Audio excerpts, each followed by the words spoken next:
नमस्कार दोस्तों, उम्मीद करता हूँ आप अच्छे होंगे। मैं भी अच्छा। दोस्तों, आज की कहानी बड़ी मज़ेदार होने वाली है। एक बात और, आप इस कहानी को लोगों के साथ में सुने तो ही ज़्यादा अच्छा है, क्योंकि कहानी ज़रा हट के है। गुलशन इस बाराबंकी शहर में नया नया आया था। वह पहले फतेहपुर ज़िले में नियुक्त था। पिछले ही महीने उसका स्थानांतरण बाराबंकी में हुआ था। उसे इस शहर में अपने बैंक की नई ब्रांच में ज्वाइन किए हुए 1 महीना हो चुका था, लेकिन अभी तक उसकी बाराबंकी शहर में रहने लायक ठीक ठाक व्यवस्था नहीं हो पाई थी। उसे जब तक कोई ढंग का किराए का मकान बैंक के आसपास नहीं मिल पाया था, जिसके कारण वह अपने मित्र संजीव के घर पर रह रहा था। उसका सारा दिन तो बैंक की ड्यूटी में ही निकल जाता था। शाम को अपने बैंक के आसपास किराए के मकान की तलाश करता था। उसके मित्र संजीव का घर, जहां वह फिलहाल रह रहा था, वह बैंक से काफ़ी दूर था। बैंक से अपने मित्र के घर पहुंचने के लिए 2 रास्ते थे, एक टेढ़ी पुलिया से होकर और दूसरा राम राम पुल से। उसके मित्र संजीव ने गुलशन को यह हिदायत दे रखी थी कि वह कभी भूल से भी टेढ़ी पुलिया की तरफ न जाए, क्योंकि वहाँ एक बुरी आत्मा का निवास है। उसने बताया था कि उस टेढ़ी पुलिया से गुजरने वाले कई लोगों के साथ खौफनाक हादसे हुए हैं, जहां कुछ लोगों की तो उस पुलिया के पास मौत भी हो गई। गुलशन ने अपनी बैंक में भी अपने साथ काम कर रहे कर्मचारियों से उस टेढ़ी पुलिया पर होने वाली घटनाओं के बहुत से डरावने किस्से सुने थे। गुलशन इस बार जब अपने गांव बीवी बच्चों के पास गया था, तो उसने बाराबंकी की पुलिया वाली घटना को कहानी समझकर घर वालों को सुनाई थी, जिसे सुनकर उसकी पत्नी भी डर गई थी। उसने गुलशन को समझाया कि वह कभी उस खौफनाक जगह की तरफ न जाए। इसके बाद भी उसकी पत्नी उसे गांव के घूमर बाबा के पास लेकर गई। बाबा ने गुलशन को एक ताबीज़ दिया और कुछ बातें भी समझाईं, जिसे गुलशन ने अपने दिमाग में बैठा लिया था। इसके बाद वो अपनी ड्यूटी पर लौट आया था। गुलशन अगले हफ्ते इस नए शहर में अपने परिवार को भी लाने वाला था, इसलिए अगले दिन बैंक से छुट्टी लेकर वह फिर किराए के मकान की तलाश में निकल पड़ा था। लेकिन बैंक के आसपास की कई कॉलोनियों में घूमने के बावजूद उसे अपने लायक कोई किराए का मकान नहीं मिला। उसे कुछ मकान पसंद आए, लेकिन उनका किराया बहुत ज़्यादा था। गुलशन को अपने बजट में अच्छी मकान की तलाश थी। आखिरकार आज भी गुलशन अपने लिए मकान ढूंढने में असफल रहा। अंततः गुलशन अब निराश हो चला था। गुलशन को बाराबंकी में आए हुए 1 महीना गुजर चुका था, पर अभी तक उसकी किराए के मकान की व्यवस्था न होने के कारण गुलशन उदास मन से अपने मित्र के घर लौट रहा था। उसकी बाइक तेजी से सड़क पर दौड़ रही थी। गुलशन बहुत मायूस था।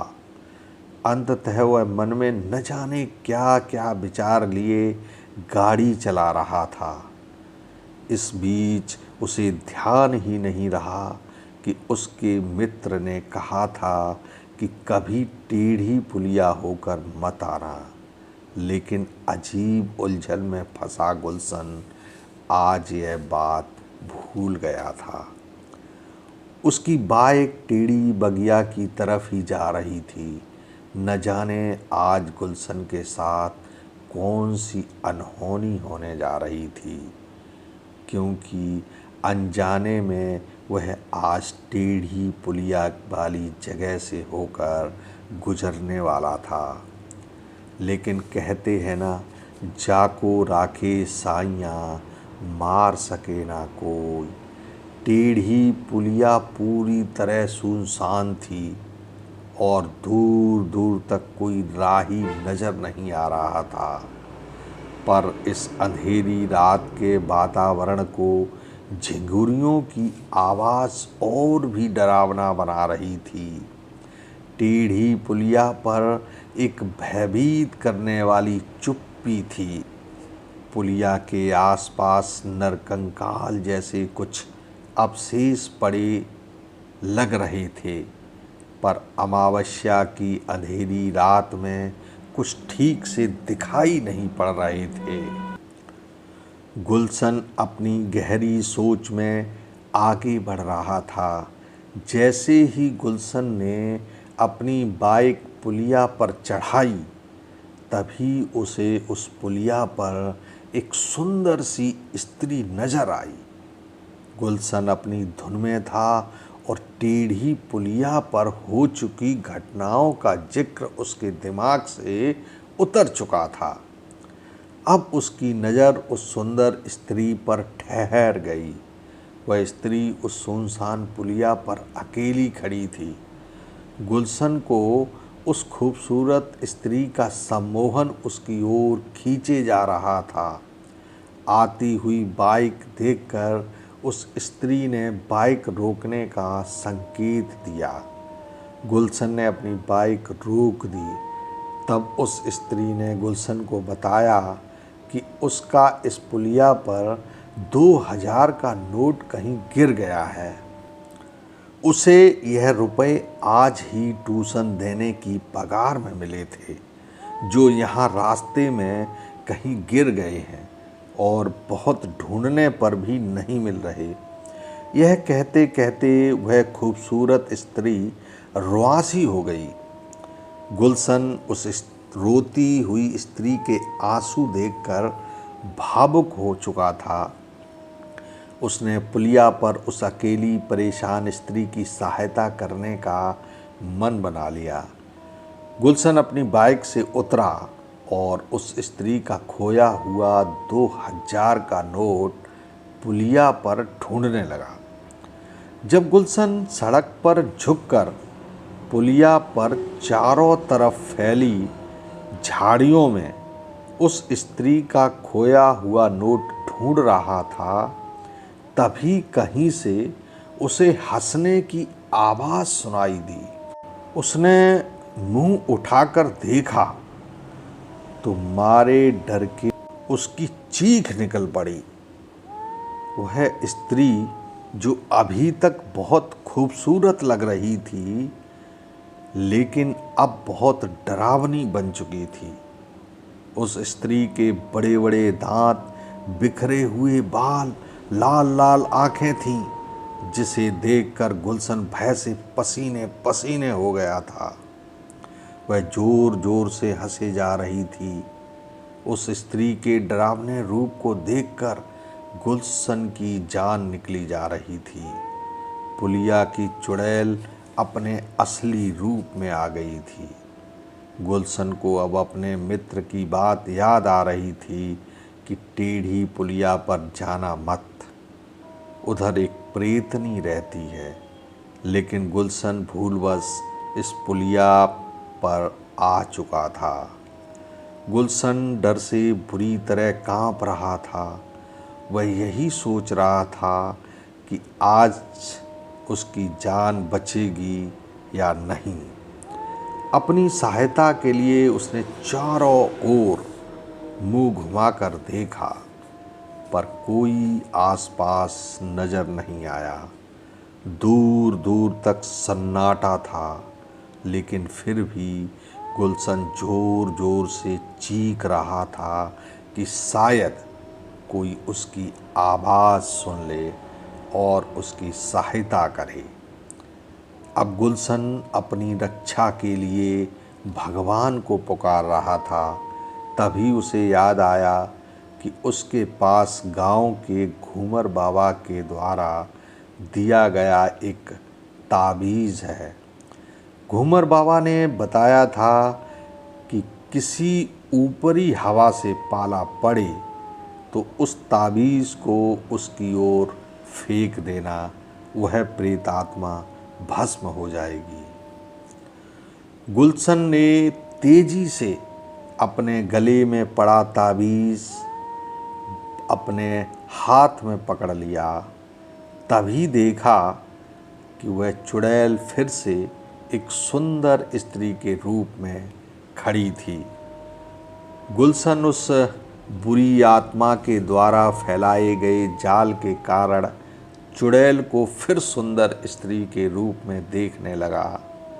उसके डरावने रूप को भूल गया था, बल्कि वह उस चुड़ैल के सुंदर रूप को देखकर फिर से आकर्षित हो रहा था।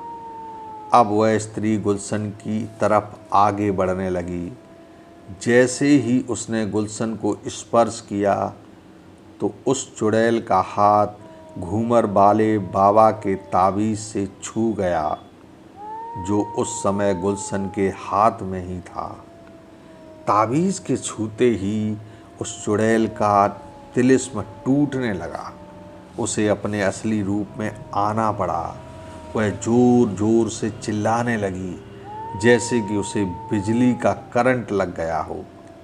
उसके शरीर से अनेकों चिंगारियां निकलने लगीं।